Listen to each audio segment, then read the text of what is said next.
ഫാഷിസത്തിനെതിരെ, ഹിന്ദുത്വത്തിനെതിരെ ഇതാ ജമാഅത്തെ ഇസ്ലാമി എങ്ങനെയാണോ സമരം ചെയ്യുന്നത് അതേപോലെ നിങ്ങൾ സമരം ചെയ്യണം. ഞങ്ങൾ സമരം ചെയ്യുന്നത് പോലെ അല്ലെങ്കിൽ ഞങ്ങൾ എതിർക്കുന്നത് പോലെ നിങ്ങൾ എതിർത്തിട്ടില്ല എങ്കിൽ നിങ്ങൾ സംഘികൾക്ക് നാരങ്ങാവെള്ളം കലക്കി കൊടുക്കുന്നവരുടെ കൂട്ടത്തിലാണ്. ഇതാണ് ജമാഅത്തെ ഇസ്ലാമിയുടെ ട്യൂണ്. ഞങ്ങൾ ശശി തരൂരിനെ ചൂണ്ടിക്കാണിച്ചിട്ട് പറയാണ് അയാൾ ഹിന്ദുത്വയുടെ ആളാണെന്ന് ജമാഅത്തെ ഇസ്ലാമി പറഞ്ഞാൽ കേരളത്തിലെ മുസ്ലിങ്ങൾ അംഗീകരിക്കണം. അതെ, നിങ്ങൾ പറഞ്ഞതുപോലെ അയാൾ ഹിന്ദുത്വത്തിന്റെ ആളാണ്. മോഹൻലാലിനെ ചൂണ്ടിക്കാണിച്ചിട്ട് ജമാഅത്തെ ഇസ്ലാമി പറയാണ് അയാൾ സംഘിയാണെന്ന് പറഞ്ഞാൽ കേരളത്തിലെ മുസ്ലിങ്ങൾ പറയണം അങ്ങനെയാണ്. സുനിൽ പിയുടെ ഇളയിടത്ത് സൂചിപ്പിച്ചിട്ട് ജമാഅത്തേർ പറയാണ് അയാൾ ശരിയല്ല എന്ന് പറഞ്ഞാൽ കേരളത്തിലെ മുസ്ലിങ്ങൾ പറയണം അയാൾ ശരിയല്ല. അങ്ങനെ പറഞ്ഞില്ലെങ്കിൽ കേരളത്തിലെ മുസ്ലിങ്ങളെ, മുസ്ലിം സംഘടനകളെ, മുസ്ലിം രാഷ്ട്രീയ സംവിധാനങ്ങളെ ഒക്കെ ഇല്ലായ്മ ചെയ്യാനും അതിനകത്ത് കുത്തിത്തിരിപ്പുകൾ ഉണ്ടാക്കാനും മുസ്ലിം സമുദായത്തിന്റെ സംഘ സംവിധാനങ്ങളെ പച്ചക്ക് ബത്സിക്കാനും ഒക്കെ തയ്യാറാകുന്ന ഒരു സംവിധാനം കൂടിയാണ് ജമാഅത്തെ ഇസ്ലാമി. നമ്മളിങ്ങനെ പുറത്ത് കാണുമ്പോൾ എന്തൊരു മാന്യമായ ഉപദേശങ്ങൾ, എത്ര മനോഹരമായ ഉപദേശങ്ങൾ. ജമാഅത്തെ ഇസ്ലാമിയുടെ ഈ കളിയെ സമസ്ത കേരള ജംഇയ്യത്തുലമയെ തകർക്കാൻ വേണ്ടി മാത്രമല്ല, മുസ്ലിം രാഷ്ട്രീയ സംവിധാനം, ഇന്ത്യൻ യൂണിയൻ മുസ്ലിം ലീഗിനെ തകർക്കാൻ വേണ്ടിയിട്ട് ജമാഅത്തെ ഇസ്ലാമി ശ്രമിച്ചതിന്റെ എത്രയോ കഥകളുണ്ട്. കാരണം ജമാഅത്ത് വിഭാവനം ചെയ്യുന്ന ഒരു സംവിധാനത്തിലേക്ക് ഇതൊന്നും നിലനിൽക്കുമ്പോൾ ആളുകളെ കിട്ടില്ല എന്നതാണ്. ഈ ഒരു സംവിധാനം തിരിച്ചറിഞ്ഞുകൊണ്ട് തന്നെ 2010 ഇന്ത്യൻ യൂണിയൻ മുസ്ലിം ലീഗിന്റെ നേതൃത്വത്തില് കേരളത്തിലെ മുസ്ലിം സംഘടനകളുടെ ഒരു യോഗം വിളിച്ചിട്ട് അതിൽ ജമാഅത്തെ ഇസ്ലാമിയെ വിളിച്ചില്ല. കാരണം ജമാഅത്തെ ഇസ്ലാമി ആ കാലഘട്ടത്തില് മുസ്ലിം സാമുദായിക സംഘ സംവിധാനത്തിനെതിരെ ആ വിധത്തിലുള്ള ദുഷ്പ്രചരണങ്ങളും അവരുടെ മാധ്യമം ദിനപത്രം ഉപയോഗിച്ചിട്ടുള്ള വ്യാജ വാർത്തകളും ഒക്കെ നിരന്തരം നടത്തിക്കൊണ്ടിരിക്കുന്ന കാലം. മുസ്ലിം സമുദായ സംഘടനകളുടെ ഒരു യോഗം 2010 വിളിച്ചപ്പോ എല്ലാ മുസ്ലിം സംഘടനയും വിളിച്ചു.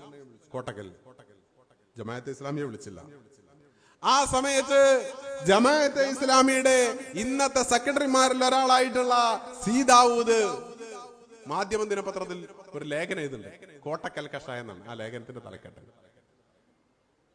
നമ്മളിത് മനസ്സിലാക്കി വെക്കുന്നത് നല്ലതാണ്. ഇന്ന് സമുദായത്തിന്റെ വല്യാപ്പ അല്ലെങ്കിൽ അമ്മാവൻ ചമഞ്ഞിട്ട് മറ്റുള്ളവരെ ഉപദേശിക്കാൻ നടക്കുന്ന, ഞങ്ങൾ മാന്യതയുടെ വക്താക്കളാണ് എന്ന് പറയുന്ന ജമാഅത്തെ ഇസ്ലാമിയുടെ തനിനിറം എന്താണെന്ന് എല്ലാവരും മനസ്സിലാക്കാൻ വേണ്ടി പറയുകയാണ്.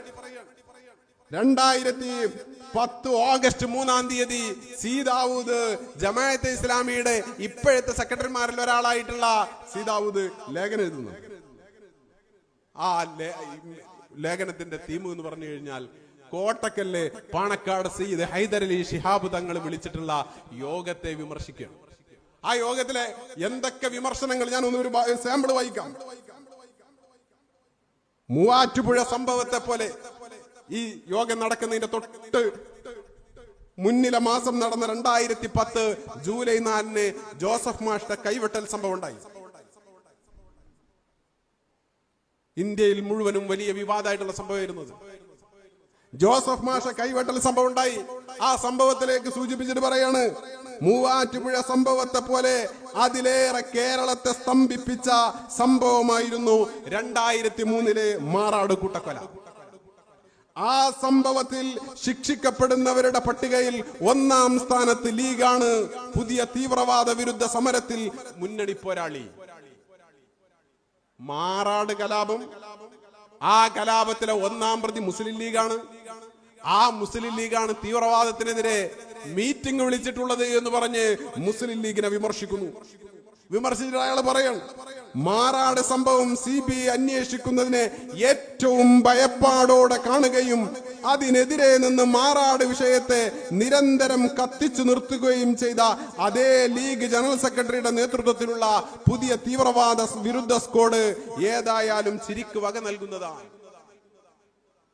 മുസ്ലിം ലീഗ് ആ കാലഘട്ടത്തിൽ തീവ്രവാദ വിരുദ്ധ ക്യാമ്പയിൻ നടത്തിയപ്പോ, തീവ്രവാദ വിരുദ്ധ കൂട്ടായ്മ നടത്തിയപ്പോ നിങ്ങള് ജോസഫ് മാഷ കൈവെട്ടിയതിനേക്കാൾ അപലപനീയമായ വിധത്തിലെ മാറാട് കലാപത്തിലെ പ്രതികൾ മുസ്ലിം ലീഗാണ് എന്ന് മാധ്യമം ദിനപത്രത്തിൽ ജമാഅത്തിന്റെ നേതാവ് പച്ചക്ക് എഴുതുകയാണ്. എന്നിട്ട് പറയാ, അവിടെ നിർത്തുന്നില്ല. പാണക്കാട് സയ്യിദ് ഹൈദരലി ശിഹാബ് തങ്ങളെ വിമർശിക്കുന്നത്. കോട്ടക്കൽ ജുഗൽബന്ദിയിലെ മറ്റൊരു പ്രധാന റോൾ ആടിത്തീർത്തത് സുന്നി വിഭാഗങ്ങളാണ്. തെരഞ്ഞെടുപ്പിൽ വനിതകൾ മത്സരിക്കുന്നതിന് എതിരായിരുന്നു അടുത്ത കാലം വരെയും അവരുടെ പ്രധാന വർത്തമാനം. ഇവരുടെ സംസ്ഥാന നേതാവും മുസ്ലിം ലീഗിന്റെ സംസ്ഥാന അധ്യക്ഷനും ഒരാൾ തന്നെയാണ്. പരമാവധി സ്ത്രീകളെ മത്സരിപ്പിക്കുക എന്ന ലീഗ് അജണ്ടയും പരമാവധി സ്ത്രീകളെ വീട്ടിൽ അടച്ചുപൂട്ടിയിടുക എന്ന സുന്നി അജണ്ടയും ഒരേ സമയം വിജയിപ്പിക്കുക എന്നതാണ് അദ്ദേഹത്തിന്റെ അഥവാ പാണക്കാട് സയ്യിദ് ഹൈദരലി ശിഹാബ് തങ്ങളുടെ മിടുക്ക്. ശിഹാബ് തങ്ങളെ, ഹൈദരലി ശിഹാബ് തങ്ങളെ പച്ചക്ക് വിമർശിക്കും. ഇങ്ങനെ ഓരോ ഘട്ടത്തിലും മുസ്ലിം സാമുദായിക സംവിധാനങ്ങളെ തകർക്കാൻ, മുസ്ലിങ്ങളുടെ പൊതു കൂട്ടായ്മകളെ തകർക്കാൻ, മുസ്ലിം ഉമ്മത്തിനിടയിലെ ഓരോ വിഷയങ്ങൾ വലിച്ചിട്ടിട്ട് വിവാദങ്ങളും കുത്തിത്തിരിപ്പുകളും ഉണ്ടാക്കാൻ ഏതു കാലത്തും ശ്രമിച്ചിട്ടുള്ള ഒരു സംവിധാനത്തിന്റെ പേര് കൂടിയാണ് പ്രിയപ്പെട്ടവരെ ജമാഅത്തെ ഇസ്ലാമി. ഇന്ന് നമ്മുടെ മുമ്പിൽ വന്നിട്ട് വളരെ മാന്യമായ രീതിയിൽ ഇങ്ങനെ ഉപദേശങ്ങൾ തരുമ്പോ മുസ്ലിം സംഘടനകളെ നിങ്ങൾ അങ്ങനെ ആകണം, നിങ്ങൾ ഇങ്ങനെ ആകണം, ഞങ്ങൾ ഫാഷിസത്തിനെതിരാണ്, ഞങ്ങൾ മറ്റുള്ളവർക്കെതിരാണ് എന്നൊക്കെ പറഞ്ഞ് കൊണ്ടു നടക്കുന്നത്